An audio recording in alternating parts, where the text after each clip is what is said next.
বন্ধুরা, ভারতীয় railway reservation ticket booking নিয়ে একটি বড় পদক্ষেপ নিয়েছে। উৎসবে, ছুটি বা জরুরি অবস্থায় টিকিট বুক করার সময় ঘন্টার পর ঘন্টা অপেক্ষা করতে হতো ভারতীয় রেল যাত্রীদের। অনেক মধ্যস্বত্বভোগী এবং দালাল টাইপের লোক আপনাদের জায়গা বুক করে ব্ল্যাকে বেশি দামে টিকিট বিক্রি করত।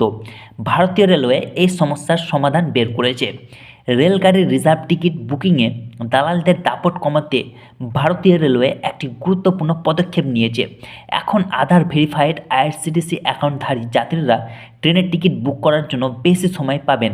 এই পরিবর্তন 29শে ডিসেম্বর 2025 থেকে কার্যকর হয়েছে।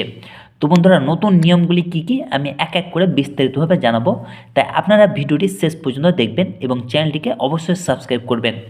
তো বন্ধুরা, নতুন যে নিয়মটি হচ্ছে সেটি হচ্ছে, যারা শুধুমাত্র আধার ভেরিফাইড আইআরসিটিসি অ্যাকাউন্টধারীরা সকাল 8টা থেকে দুপুর 12টা পর্যন্ত এই 4 ঘন্টার মধ্যেই কিন্তু টিকিট বুক করতে পারবেন। তারপর যারা আধার ভেরিফাইড নয় তারা দুপুর 12টার পরে টিকিট বুক করতে পারবেন। তারপর হচ্ছে 5 জানুয়ারি 2026 থেকে আধার ভেরিফাইড যাত্রীরা সকাল 8টা থেকে বিকেল 4টে পর্যন্ত, অর্থাৎ টোটাল 8 ঘন্টা টিকিট বুক করতে পারবেন এই সময়ের মধ্যে। আর 12 জানুয়ারি 2026 থেকে আধার ভেরিফাইড যাত্রীরা সকাল 8টা থেকে রাত 12টা পর্যন্ত, অর্থাৎ 16 ঘন্টা সময় থাকবে টিকিট বুক করার জন্য। এই সময়ের মধ্যেই কিন্তু আপনারা আপনাদের টিকিট বুকিং করতে পারবেন। তারপর বন্ধুরা, প্রশ্ন হচ্ছে যে এই পরিবর্তন কেন করা হয়েছে, তো চলুন আপনাদের জানিয়ে দিই।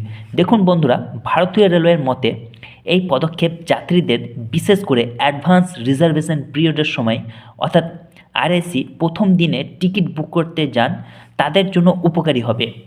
আধার অথেন্টিকেশন নিশ্চিত করবে যে আসল যাত্রীরাই প্রথমে টিকিট বুক করতে পারবেন এবং কালোবাজারি একেবারে কমে যাবে, অর্থাৎ দালালরা এর ফলে কোনো রকমভাবে তারা টিকিট বুক করতে পারবেন না। তারপর বন্ধুরা, যারা যারা আধার ভেরিফাই করেননি তারা আধার ভেরিফাই কী করে করবেন, চলুন আপনাদের সেটাও জানিয়ে দিই। দেখুন বন্ধুরা, প্রথমে আপনারা আইআরসিটিসি ওয়েবসাইট বা মোবাইল অ্যাপে লগ ইন করবেন এবং মাই প্রোফাইল সেকশনে গিয়ে আধার নম্বর আপনারা লিঙ্ক করবেন। এই প্রক্রিয়া খুবই সহজ এবং কয়েক মিনিটেই কিন্তু হয়ে যাবে। তো বন্ধুরা, ভারতীয় রেলওয়ের দ্বারা টিকিট বুকিং নিয়ে এ হচ্ছে একটি বিস্তারিত আপডেট এবং এই আপডেটটি সম্পূর্ণ একদম নতুন এবং জেনুইন। যদি আপনারা এই ভিডিওটি দেখে থাকেন এবং ভিডিওটি যদি ভালো লেগে থাকে, ভিডিওটিকে অবশ্যই লাইক করবেন এবং বন্ধুদের মাঝে বেশি বেশি করে শেয়ার করবেন। আর চ্যানেলটিকে যদি এখনও অবধি সাবস্ক্রাইব না করে থাকেন তো চ্যানেলটিকে অবশ্যই সাবস্ক্রাইব করবেন।